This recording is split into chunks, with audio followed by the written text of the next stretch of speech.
In this week's Torah portion, which is Genesis chapters 32 through 36, it's known as Vayishlach.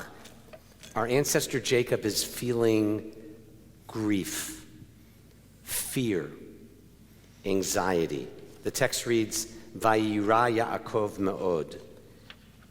Why is he feeling this way? Because he's preparing to reunite with the brother Esau, who he had wronged. The name of our synagogue, temple, Israel, appears for the first time this week as Jacob wrestles with God and becomes Yisrael, which means the struggle. And the Haftarah, prophetic reading associated with this Torah portion, is even more of a downer than Jacob's fears. To be clear, a lot of people don't know this, Haftarahs are not always the same in the Ashkenazic and Sephardic traditions. So if you went to our synagogue or a conservative or Orthodox shul tomorrow morning, you'd likely hear the Ashkenazic choice of Hosea, in which Hosea recalls Jacob's struggle with the angel as a metaphor for his own time.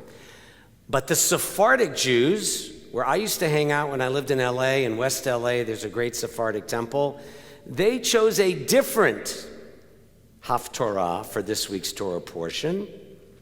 Ovadia, or as we say in Southern Yiddish, Obadiah. Obadiah is the shortest book in the Bible. The entire book is only one chapter long. What's the link to Jacob and Esau's reunion decades after Esau lost his birthright to Jacob? Esau's other name is Edom, which means red, since he was a redhead. And because of the red-colored soup he bought from Jacob in exchange for the birthright. And the kingdom, named for him, of Edom, is said to be descended from Esau, just like the kingdom of Judea is descended from Jacob, since Judea is named after Judah, one of Jacob's sons. We are not sure exactly when Obadiah lived, but the setting in which he delivers his message is around the time Jerusalem was being destroyed, and in which the Edomites had a hand. So here's what's strange, friends. Every prophet in the Bible ends his book on a note of hope, except Obadiah. Obadiah is so angry, like Jacob, and it's personal. Why? Because according to the ancient rabbis, Obadiah had originally been an Edomite, one of the people from Edom, who converted to Judaism. So he was an Edomite, that's his birth family, before he adopted Judaism. And if that's true, it's as if Obadiah's birth family had turned on his adopted family, all of whom are related. The message is reunion with Jacob and Esau. So no wonder Obadiah is so angry, because if we all really do come from the same human family, if we remember how we are connected during times of fragmentation, polarization, and hatred, then Jacob and Esau's reunion this week suggests that even if it's improbable, regaining brotherly and sisterly love is always possible. Hanukkah, for more than 20 centuries, has celebrated the triumph of hope over fear and despair. And in these troubled times, finding light is more important than ever. From the Maccabees' decision to fight for Judaism's survival, a rabbinic Judaism that saved Judaism, the early Zionists of Israel, who dared to believe that Jews could build a state of their own, our Jewish ancestors always found a way to move from grief to the message of light and hope. Our Hanukkah holiday in a few days brings. The Maccabees, the early rabbis, and the early Zionists all responded to the need of the moment rather than believe that all hope was lost. Our Jewish ancestors always nurtured hope, found purpose, created light, even and especially when things look bleak and hopeless. In each generation, they created a future which kept the past alive. As Rabbi Jonathan Sacks puts it so eloquently, and I quote, "The Jewish people kept hope alive, and hope kept the Jewish people alive. We Jews are the voice of hope in the conversation of humankind." End quote. Every good act, every healing gesture lights a note of hope in an often dark and difficult world. In the spirit of our approaching Festival of Lights, I want to share with you a seldom heard fact about the old city of Jerusalem. And for those of us who've been to Jerusalem, and for those of us who look forward to traveling there when the horrific wars in the south and in the north end, you can't help but be awed by those walls surrounding the old city of Jerusalem. And the only way to enter is through one of several gates. And of these gates, one of the most important is the Jaffa Gate, which faces west toward the Mediterranean. And inside the walls of the old city, near the Jaffa Gate, is an overlooked ancient block of stone. And it's a very busy place. Most people rush by. But if you stop and look closely, you can see to this day, carved on that stone, the letters LEGX. That stone is a relic of Titus's 10th Roman legion, the legion which destroyed Jerusalem and the temple there almost 2,000 years ago. Guess what happened to that block of Roman stone? It's been recycled, and it now serves as the base for an ordinary street lamp.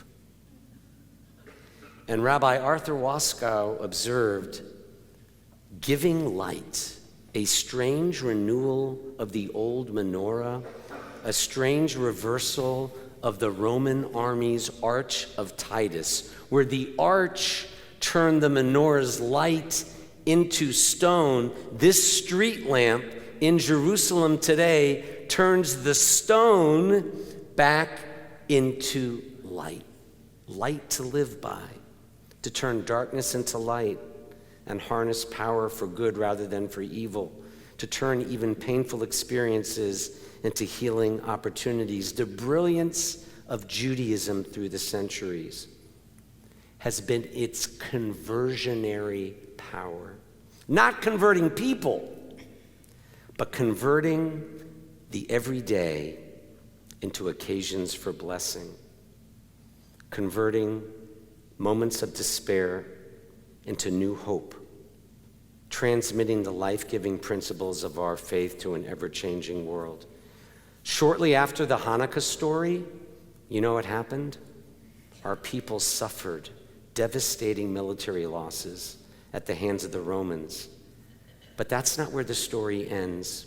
Rather, it's where much of Judaism as we know it today begins. The prayer book in your laps happened after all that bad stuff. With the loss of physical power, our people never relinquished faith in the power of the Spirit. In fact, they made it their top priority, the spirit of light, compassion, justice, spirit of love and goodness. That spirit represented by the eternal flame, the Ner Tamid, which hangs over our ark. The spirit reflected by the glow of the Shabbat candles Rebecca and Bradley lit earlier in the service. And the Hanukkah candles we will all soon light at this darkest time of year. We Jews, all of us, are the guardians of an ancient but still compelling dream, to heal where others harm, to mend where others destroy, and to redeem evil by turning negative energies into good, to redeem the darkness by bringing light, not just to ourselves, but to others, to Memphis and the other half of the circle, to our world. My friends, for miracles and wonders, let that light in. For where we are going, for where we have been, we must be the light for the light to come in. Because a little light drives away much darkness, the Rabbi said. May we and our people always harness Jewish power and light like that street lamp, like the improbable reunion of Jacob and Esau, for goodness and caring, for life and blessing. If we let it be, if we let it go, if we let it in, as Eleanor will explain.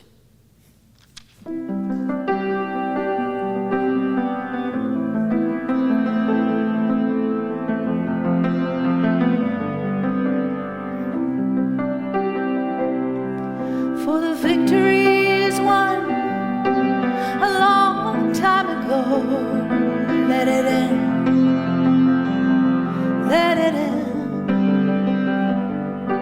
For miracles and wonders and the ones we don't know, let it in, let it in. For where we are going, where we have been, we must be the light for the light to come in.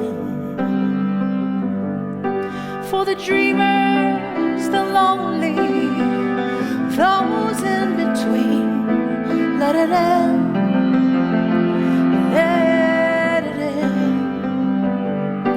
For what was, what isn't, what's yet to be seen, let it in,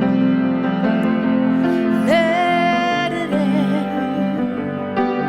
In moments of wonder, darkness or doubt, light one light each night, so we're never without. Let it go, let it be, let it in. Let it in, let it in. Let it in, let it in. Let it go, let it be, let it in.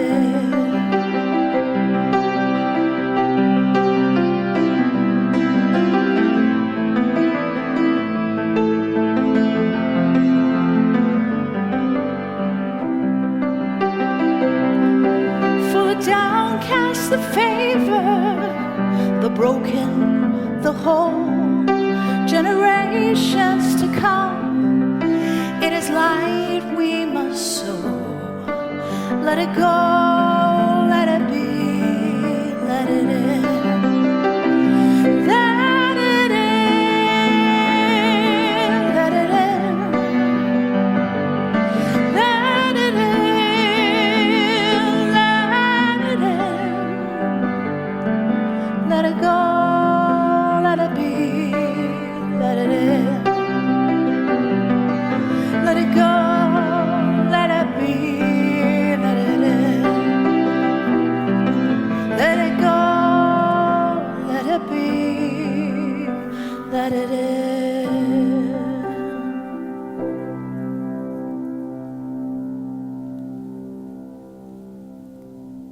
Amen.